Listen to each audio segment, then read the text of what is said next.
Hey, how's it going, everybody, and welcome back to the SFS channel. My name's Gavin, and today we've got 5 buy low wide receivers post week 4 NFL action here. These are names that underproduced for us in week 4, maybe even the last couple weeks here, but I love the talent. I love the potential upside for them in their offenses, and I've got specific roles carved out for what these players should be being used for in your lineups and how you can use that for your best success moving forward throughout this fantasy season. So with that being said, if you are new around here to the channel, make sure to drop down and click that subscribe button, like today's video, and turn the bell on so you are never late for a piece of content or a new episode from me. And without further ado, let's hit that intro and jump straight in to our first must-buy wideout.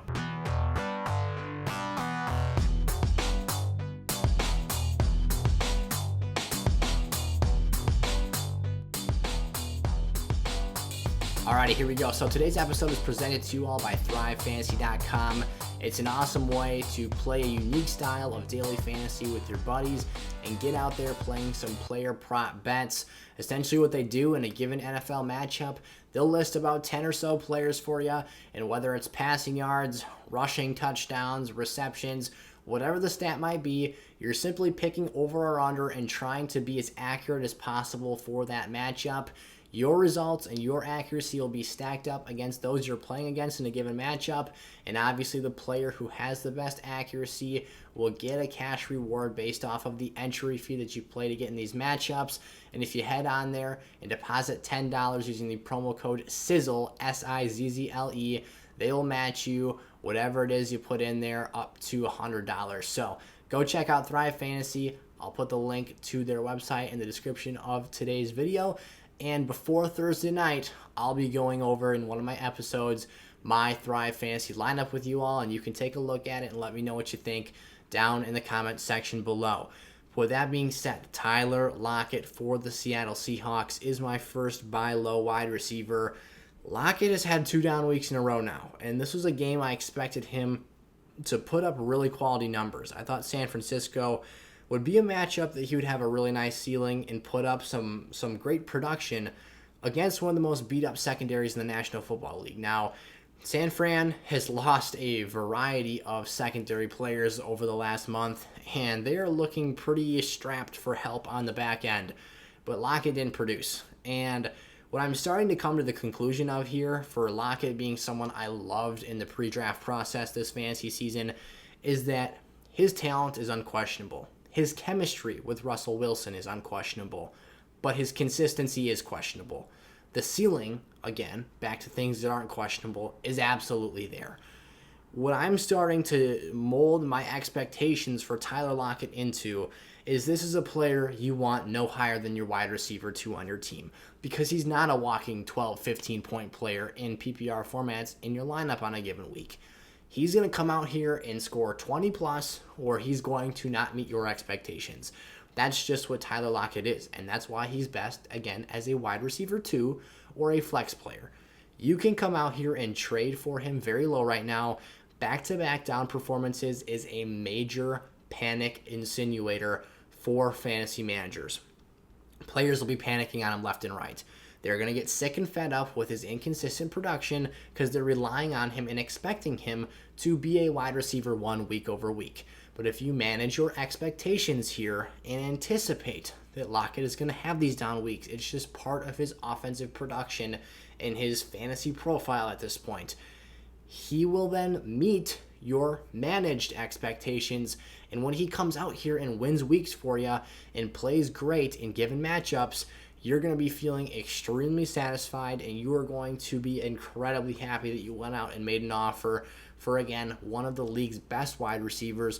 He just doesn't have that consistency part down. Something I've kind of compared him to as a Green Bay Packer fan is the chemistry him and Russell Wilson share reminds me of that of Aaron Rodgers and Jordy Nelson, just in the sense of the wild plays that they can pull off, the insane toe-dragging catches in the end zone, and the awareness that they have at all times with one another all over the field. So Lockett is not someone I'm panicking on, again, because I have managed my expectations for him personally, and I know what to expect from him on a week-to-week basis. It's not a steady production player for you.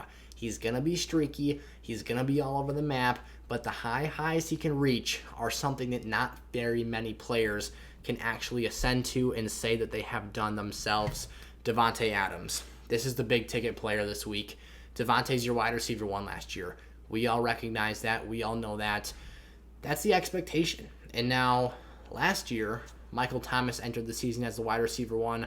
Obviously, a wild disappointment as he only played in a handful of games, didn't score a touchdown, didn't have a 100-yard game. It was brutal. Davante has come out here and been given the gift of much better health than MT had last year, but he's also producing in the yardage department. The main thing he's lacking right now is the touchdowns. Since 2016, no wide receiver has more receiving touchdowns than Davante Adams, and he's only got 1 year in that stretch of time where he has had under double-digit TD receptions. That year was his first year with Matt LaFleur and this new offense in 2019 with the Packers. Every year since, Davante has been a red zone monster, and he has put up touchdowns left, right, and center and been a dominant machine. 18 touchdowns last year. He's only got 1 in the first 4 weeks this season. He's got 2 games of over 120 receiving yards, and he's by far the clear number 1 receiving option in this passing game, as they do not yet have a consistent number 2 wide receiver. Now, Randall Cobb just went off and should have had 3 touchdowns against the Pittsburgh Steelers. He walked away from 2 in that game, or walked away with 2 rather. Marquez Valdes-Scantling will walk out here, and every once in a while he'll look like he's going to assert himself as a legitimate number 2 threat. The only thing we know for sure is that Davante Adams is the number 1 every week, and that he's getting over 30% of the target share in this offense. So no reason to panic. Go out there and buy him. He's like a Stephon Diggs, where you saw the ridiculous production last year.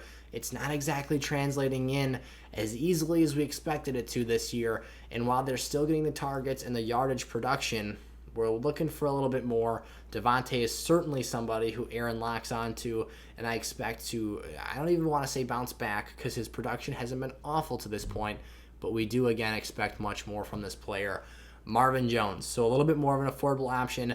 I'll even toss out Laviska Shenault. So if you want to go and target Marvin or Laviska, 2 players I think are very worth your while here. DJ Chark is likely done for the season, and this is a bad Jaguars football team. Thankfully, the run game has gotten established a little bit better, and now we can depend on James Robinson. But they still need to throw the football. Marvin and Laviska are now the only 2 legitimate wide receivers, in my eyes, on this roster. Tavon Austin came in and claimed that number 3 workload, if you will. And to me, he's a gadget player. He's a returner. He's a special teamer. He played with my Packers. I've been watching this dude for years. He has never really panned out as a true NFL wide receiver. Marvin Jones is steady Ned here. He comes out, gets his numbers. Only 3 receptions on Thursday night against Cincinnati, which was a bit surprising. That was a down performance, but he did come out and have 3 targets and 3 catches. That was a bit surprising, like I said, but this will trend up in the future now that DJ Chark's involvement has been completely wiped off the map, as his ankle injury is expected to again hold him out for the year. And Laviska is going to be the player who I think might have a little bit more of a floor. He gets those shorter yardage passes and is expected to get run after a catch, which he is very good at and very capable of. And we even saw him make some nice plays downfield, which might become a little bit more incorporated into his play style here. So Marvin's a player who I see as a potential flex or wide receiver 2 option. There's definitely a variety of ways to go about this. Marvin Jones is another must-buy low wide receiver. DeAndre Hopkins. Now, this one might be a little bit polarizing. I think players are going to be all over the map, and I think that there's going to be a wide array and a wide spectrum of how people anticipate and adjust to the changes we've seen in DeAndre Hopkins' workload and usage this year. Hopkins has seen a mere 7 targets in his last 2 games, but there's 2 major factors that don't have me smashing the panic button on it. He is injured. His ribs have significantly impacted him, and against the Jaguars, which was a matchup that he should have just feasted upon, he was very quiet and very unproductive because I think he was more of a decoy than he was an actual legitimate player on the field. Then, he's recovering, the ribs are getting a little better, and you're smacked in the face with Jalen Ramsey in shadow coverage for a full 60-minute football game. That's the toughest cornerback matchup you can draw right now. So, The last 2 games have kind of been the worst case scenario for D-Hop. Is it true that there's more targets in this Arizona Cardinals offense and there are legitimate mouths that need to be fed? Yes. Is it true that his target share percentage has dropped even significantly from 2020? Yes. Maybe D-Hop isn't quite the elite wide receiver 1 producer that we expected him to be this season, but he's certainly still a top 12 option and still worth a wide receiver 1 play, if you ask me, especially considering the quarterback, the chemistry these two have, the deep ball passing ability of Kyler Murray. I'm still very confident here. So, especially in full PPR, I'm going out and targeting D-Hop. I think you can buy low for him, and especially if you try and pull the strings of showing your trade partner those target numbers, that's something that can probably sell the point home pretty hard and get you a really nice opportunity. And then finally, Calvin Ridley. I mean, he's been steady sailing here for the first 4 weeks as well. Had a really nice floor, 8 or more targets in every matchup so far this season.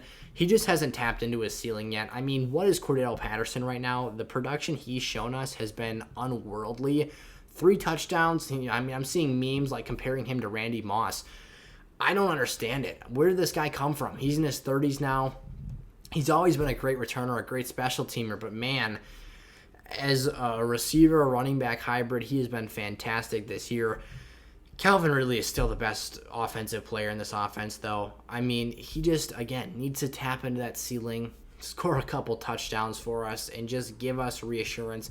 He was the wide receiver 4 last year for a reason, and I do not doubt that he can get back to similar levels of production at some point this year. I say this over and over again. The Falcons are a bad team. They have to pass the football. And yes, Calvin Ridley does draw the toughest opposing defensive matchup from the other side of the ball because of his status on this team now without Julio Jones. But there's going to come a point in time where Cordero is really carving out a role for himself in this offense, and they're going to have to begin respecting him as a viable threat as well. Calvin will get back to what he does. He's been scoring touchdowns at a high clip since he entered the league, and I'm confident that that's not just going to peel off all of a sudden this year. So at the very least, a very constantly productive and consistent player here so far. You can trust Calvin Ridley in your lineups right now. You just can't expect him to win your games for you. That's what I'm betting on here. That's what I'm expecting on the stretch. I think Calvin Ridley will put it together, and him and Matt Ryan will get back to those numbers we saw at the end of last year. Alrighty, those were my 5 buy low wide receivers for Week 5 fantasy football action. If you all enjoyed today's video, make sure to give it a like and subscribe to the channel if you're new around here.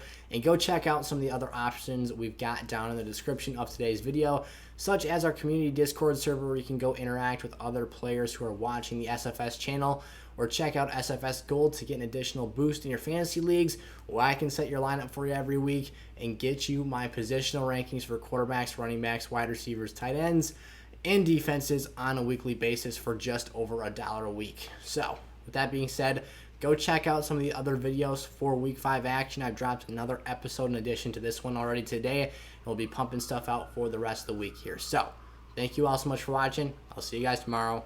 Peace out.